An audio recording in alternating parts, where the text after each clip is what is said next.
Good day, students, and this is another tutorial for you to be able to know another stage of photosynthesis, which we call the Calvin cycle, or the light independent stage.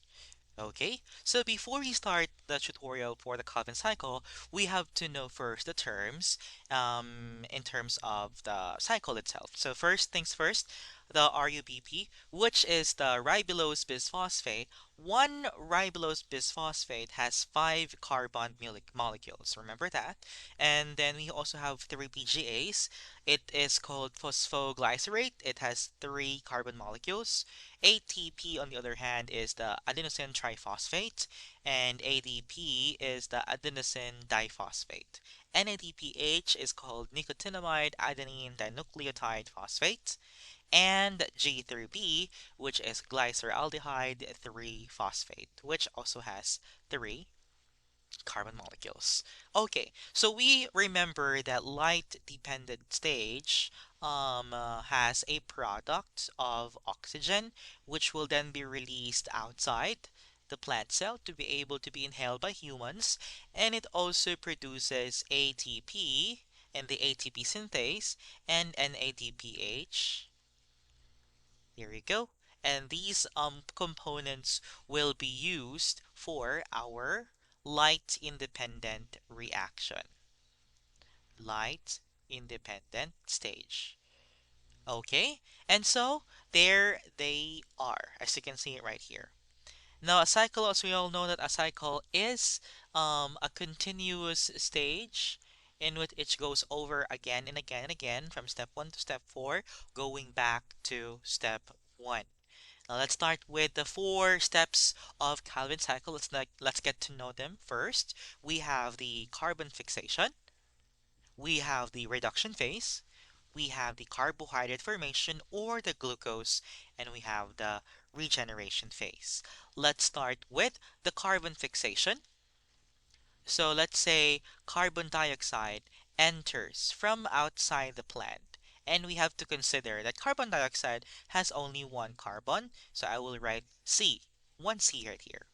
And then, of course, carbon fixation requires ribulose bisphosphate from the regeneration phase of step 4 because as we all know that this is a cycle. So we have to get ribulose bisphosphate from step 4 in order to proceed to step 2. So again, since step 4 produces 6 ribulose bisphosphate and one ribulose bisphosphate, one RUBP has 5 carbon molecules, 5C.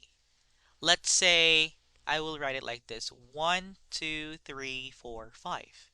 And so the carbon fixation is the first step in order to bind carbon dioxide and RUBP sugar with the help of Rubisco. Rubisco is an enzyme that will help bind RUBP and carbon molecules so that it will create 1, 2, 3, 4, 5, 6 to be able to make 1, 2, 3, 4, 5, 6, 6 carbon molecules, and then that is the product of carbon fixation. After which, carbon molecules will be split into two. There.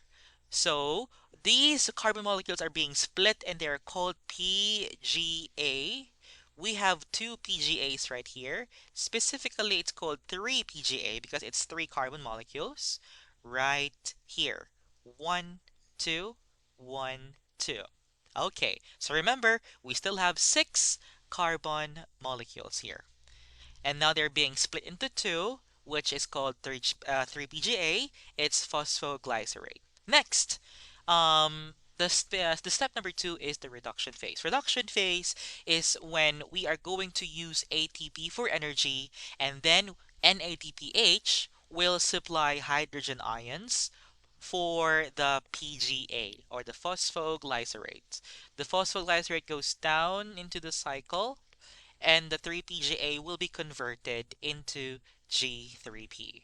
Imagine like this, there are 3 carbon molecules, 1 PGA, this is 1, and then when they are converted, ATP energy will be given to these, and then additional hydrogen ion will be given to each PGAs that will become G3P. Okay? And so let's stop first in step two. So step two has to stack. No? Imagine it has to stack for 6 pairs. This is one pair. This is just one pair of G3P, meaning one pair of G3P has 6 carbon molecules. Okay, so again, since there are 6 ribulose bisphosphate, another one RUBP, until all the RUBP is being used up, and it will create 6 pairs of G3P. 6 pairs of G3P, meaning one pair consists of 6 carbon molecules. When we multiply 6 by 6, that means we already have 36 carbon molecules here in the G3P. Okay, now why do we have a lot? No?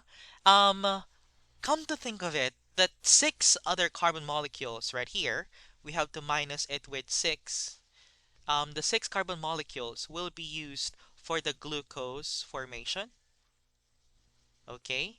And the other one, the remaining 30 carbon molecules, will then be continuously going to our next step. Okay, so here we go. Since there are 36 carbon molecules being created already from step 1 to step 2, okay, considering that there is a total number of 36 carbon molecules, 6 carbon molecules will be used for your glucose formation, and the other 30 carbon molecules will be used for your regeneration phase. Remember, look at this, 5 pairs of G3P.